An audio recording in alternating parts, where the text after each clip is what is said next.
In other news, pro-life sidewalk counselors arrested recently in Charlotte, North Carolina are taking action against the city. They say they followed social distancing guidelines and did nothing wrong, leading to their arrest.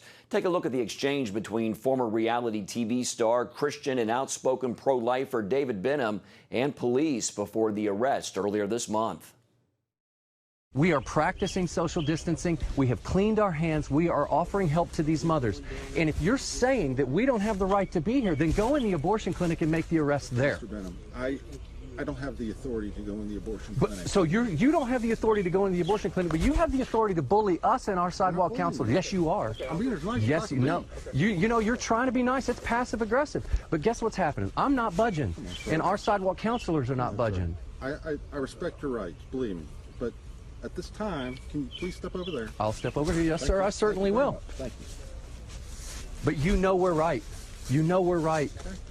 And I appreciate you serving. I appreciate everything that you do for us. Yes, sir. But this is wrong, and you know it. You cannot tell us to leave. Benham and others were arrested and later released that day and believe they were unfairly targeted while the clinic continued to operate. They, along with the pro-life group Cities for Life, are standing up to this city and for their civil liberties. I spoke with journalist and radio talk show host Todd Starnes for more on their story.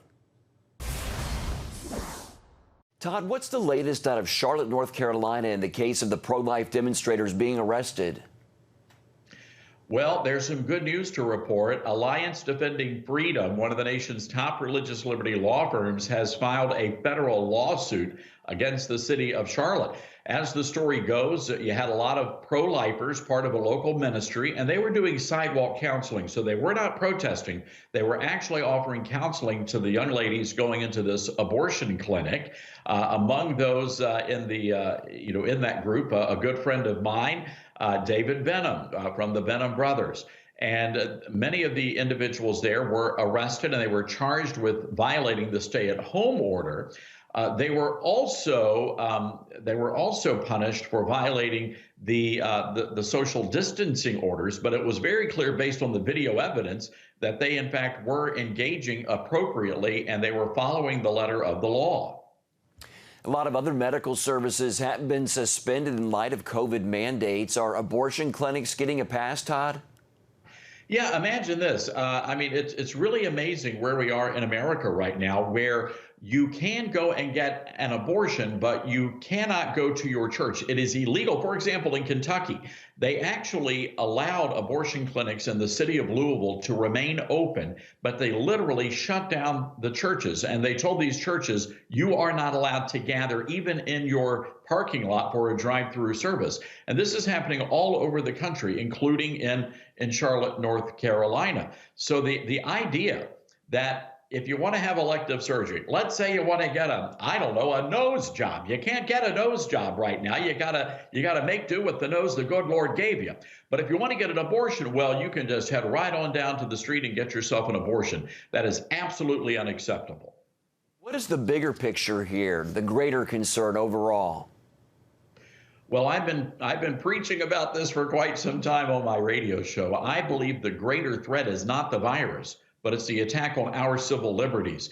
Look, a lot of Americans were very willing to listen to their government and trust their government. They said, you know what, folks, we've got to step back, we've got to shut everything down, and we're going to get back to normal. Well, you know what? We're a couple of months into this now, and things are not back to normal. And the concern is once you relinquish your freedom, once you relinquish your liberty, it's hard to get that back. And I think a lot of people are waking up and they're realizing, wait a second, you know, I can't go out to the local skate park and ride my skateboard. I can't go out into the Pacific Ocean and paddleboard. How is that possibly putting people in harm's way? So I think ultimately this is the bigger concern, is that we may not get back some of those civil liberties. What do you advise Americans to do in light of that?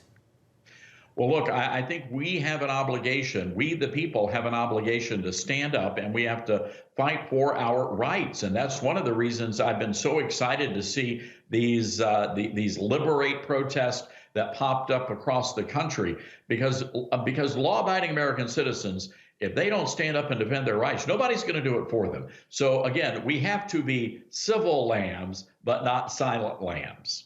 All right, Todd Starnes, thanks so much for your insight, sir. Appreciate it.